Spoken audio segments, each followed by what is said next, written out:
At least 3 things లైఫ్లో ఈ 2026లో వదిలేద్దాం. Number 1, stop rereading old chapter again and again. లైఫ్లో ఏదో ఒకటి జరిగిపోయి ఉంటుంది, ఎప్పుడో ఒకసారి బాధపడి ఉంటాము, లేకపోతే దాని గురించి చాలా రోజులు బాధపడి ఉంటాం. అంతేగాని దాన్నే పట్టుకొని పదే పదే అదే తలుచుకుంటూ లైఫ్లో అలా జరిగిపోయింది, అలా జరిగిపోయింది, అలా జరిగిపోయింది, అలా జరగకుండా ఉంటే బాగుండు అని చెప్పి ఒకటే దాని గురించి ఆలోచించడం వదిలేయి. సీరియస్లీ అది ఎక్కడికి తీసుకెళ్లదు. అనవసరంగా నిన్ను వెనకాలకు లాగుతుంది తప్ప నిన్ను ముందుకు తీసుకెళ్లదు. సో అయిపోయిన దాన్ని వదిలే, అయిపోయింది, గతం గతహ, అంతే. నంబర్ 2, నీ ఫ్రెండ్స్, నీ ఫ్యామిలీ, నీ లైఫ్ లో ఎంత మందినో అంత మందిని ఒక క్వశ్చన్ అడిగి చూడు. ఏంటది? నీకు బాగా నచ్చింది ఏంటి అని చెప్పేసి.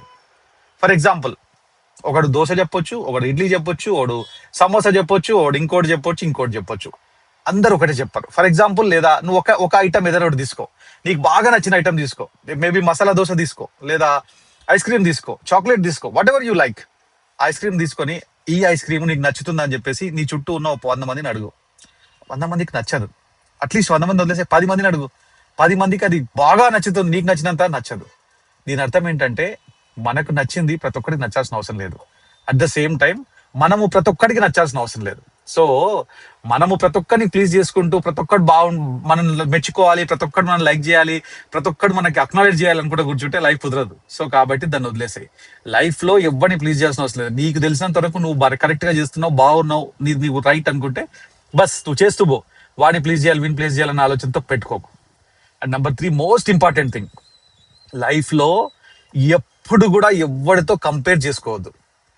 ఎందుకంటే నీతో పాటే చదువుకుని ఉండొచ్చు, చెడ్డీ దోస్త ఉండొచ్చు, 5th క్లాస్ లో, 6th క్లాస్ లో, లేకపోతే మొత్తం 10th క్లాస్ వరకు నీతో పాటే చదువుకుని ఉండొచ్చు.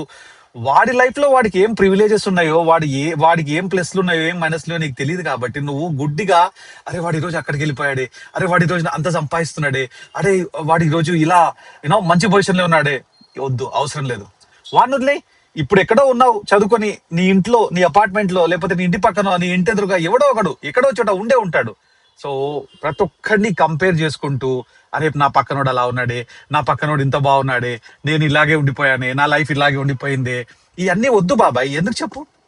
మన లైఫ్ మనది, మన టైం మనకు వస్తుంది. ఆ టైం వచ్చినప్పుడే